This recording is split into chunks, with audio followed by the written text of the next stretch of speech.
పెళ్లి పుస్తకం. ఇప్పుడు నీ కథ చెప్పు.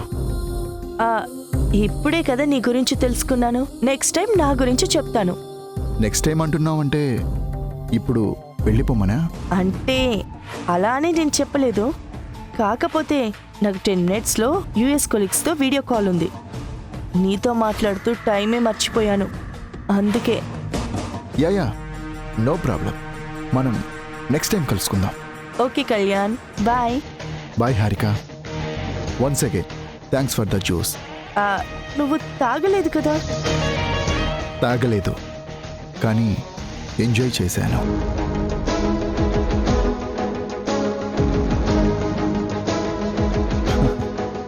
బాయ్. బాయ్.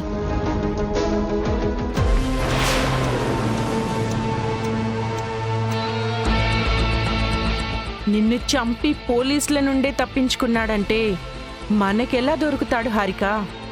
వీడితో నిజం చెప్పించడం కష్టమే. కానీ అసాధ్యం మాత్రం కాదక్క. ఫస్ట్ అటెంప్ట్ ఫెయిల్ అయినంత మాత్రాన నేను వదిలిపెట్టను. నిజం కక్కేంత వరకు వదిలిపెట్టను. సాక్షి జీవితానికి, సిద్ధు భవిష్యత్తుకి రెండింటికి న్యాయం జరగాలంటే నువ్వు సాక్షిని పెళ్లి చేస్తు.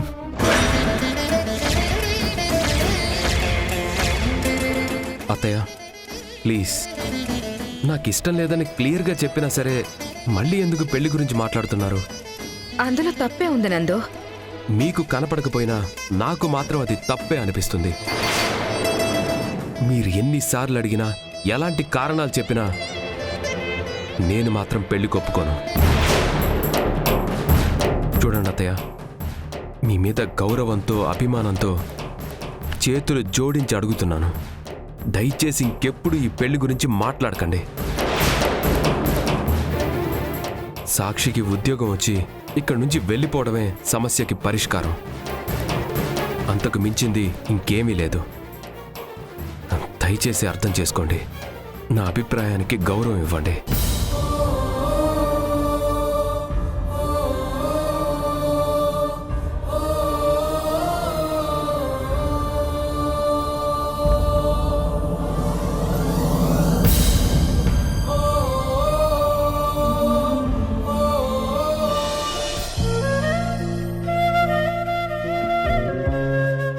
సిద్ధు, పాలు తాగకుండా పడుకున్నావేంటి? లే, పాలు తీసుకొస్తాను. నేను మర్చిపోతే మాత్రం నువ్వైనా అడగాలి కదా నాన్న. మాట్లాడు సిద్ధు. సిద్ధు సిద్ధు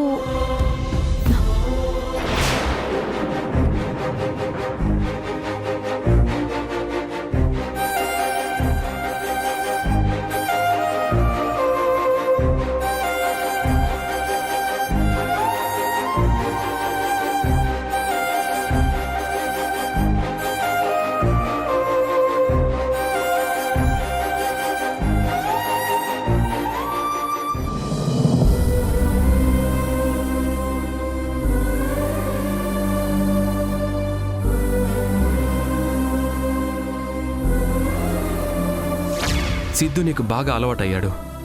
ఆ అలవాటుని దూరం మాత్రమే మార్చగలదు.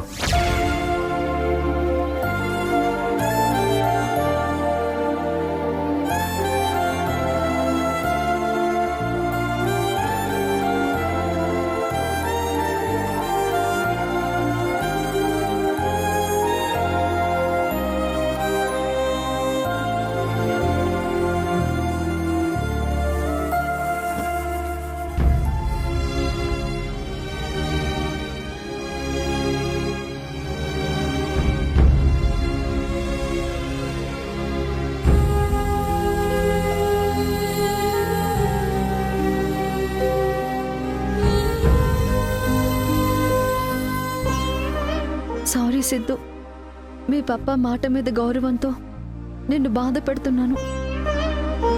నువ్వు నన్ను ఎంత మిస్ అవుతున్నావో అంతకు మించి నిన్ను నేను కూడా మిస్ అవుతున్నాను. రోజుకి 6 గంటలు నువ్వు స్కూల్లో ఉంటున్నావు, కానీ 24 గంటలు నేను నువ్వు లేకుండా ఇంట్లోనే ఉండాల్సి వస్తోంది. మీ పప్పా మాటలకి ఎదురు చెప్పలేను. ఆయన కోపానికి కారణం అడిగితే ఆయన చెప్పడం లేదు. కనీసం నువ్వు ఆయన ముందు డైరెక్ట్గా మాట్లాడగలుగుతున్నావు, కానీ ఆ ధైర్యం కూడా నాకు లేదు. ఆ గౌరవాన్ని కూడా అర్థం చేసుకోవడం లేదు. ఒక్కోసారి మీ పప్పా మాటల్ని లెక్క చేయకుండా నీకు దగ్గర అవుదామనుకుంటే ఆయన అనే మాటలు చాలా హీనంగా, దారుణంగా ఉంటున్నాయి. వాటికి భయపడి కూడా నీకు దూరంగా ఉంటున్నాను. ఇన్ని రోజులు నా కాళ్ళ మీద నేను నిలబడ్డానికి ఉద్యోగం ఉండాలని చెప్పేవారు. ఇప్పుడు ఇంట్లో నుండి బయటికి వెళ్ళడానికి ఉద్యోగం రావాలని కోరుకుంటున్నారు. ఈ ఒక్క విషయం చాలు ఆయనకి నా మీద ద్వేషం ఎంత పెరిగిందో చెప్పడానికి. నీ బాధకి నేను కూడా కారణమైనందుకు నా మీద నాకే కోపంగా ఉంది. నీ బాధని తీర్చలేకపోయినా నువ్వు అర్థం చేసుకుంటావన్న ఒకే ఒక్క ఆశతో ఉన్నాను.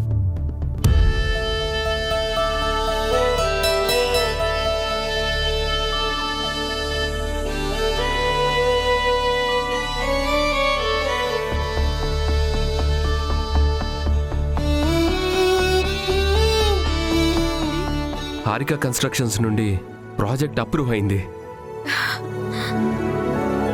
ఓకే, వీలైనంత త్వరగా మనం పని స్టార్ట్ చేసుకోవచ్చని మెయిల్ పంపారు. ఓహ్ గుడ్. వావ్, ఎక్సలెంట్ నందు గారు. ఈ ప్రాజెక్ట్తో మన కంపెనీకి చాలా మంచి పేరు వస్తుంది. క్లయింట్స్ దగ్గర మన విలువ పెరుగుతుంది. నందు, ఈ ఆనందం మన మధ్య ఉండిపోకూడదు. ఈ ప్రాజెక్ట్ ఓకే చేసిన సందర్భంగా వెంటనే నీ హారికని అదేనయ్యా, హారికని కలిసి కృతజ్ఞత చెప్పుకుందాం. సార్ సార్ హారిక గారే కాల్ చేస్తున్నారు. ఓ, హలో నందు గారు, మెయిల్ రిసీవ్ చేసుకున్నారా? ఆల్రెడీ సెలబ్రేషన్స్ కూడా స్టార్ట్ అయ్యాయండి. Thank you so much for confirming. మీ కంపెనీతో అసోసియేట్ అయినందుకు నేనే మీకు థ్యాంక్స్ చెప్పాలి. ఈ ప్రాజెక్ట్ ఓకే అవడం అంటే నష్టాల్లో ఉన్న మా కంపెనీకి చాలా పెద్ద హెల్ప్ అవుతుంది.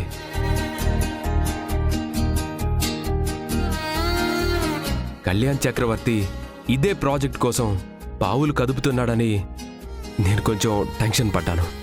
అతను ఎన్ని పావులు కదిపినా, తోక జాడించినా నేననుకున్నదే సాధిస్తాను. ఎక్స్పీరియన్స్ అండ్ రాయల్టీ ముందు రాయబారాలు, కాళ్ల బేరాలు ఏవి పనిచేయం. చాలా బాగా చెప్పావమ్మా. నువ్వు ప్రాజెక్టు ఓకే చేయడం అంటే ఇండైరెక్ట్ గా మమ్మల్ని గెలిపించినట్టే. నేను తిరిగి వచ్చిందే అందుకు డాడ్. మీ గెలుపు నా గెలిపే సార్. కళ్యాణ్ గురించి ఆ రోజు మీ ఇంటికొచ్చినప్పుడే చూశాను. అప్పుడే నా నిర్ణయం ఫిక్స్ అయ్యాను. ఆ తర్వాత జరిగిన పరిణామాలు కూడా నేను తీసుకున్న నిర్ణయాన్ని సపోర్ట్ చేశాయి. మా అక్క కూడా నీలాగే హారిక. ఒకటి నమ్మింది అంటే ముందు వెనక ఆలోచించకుండా అడుగు వేసేది. విక్టరీ ఆవిడ వెనకే వచ్చేది. నువ్వు నిజంగా మా పాలిట దేవతవమ్మా.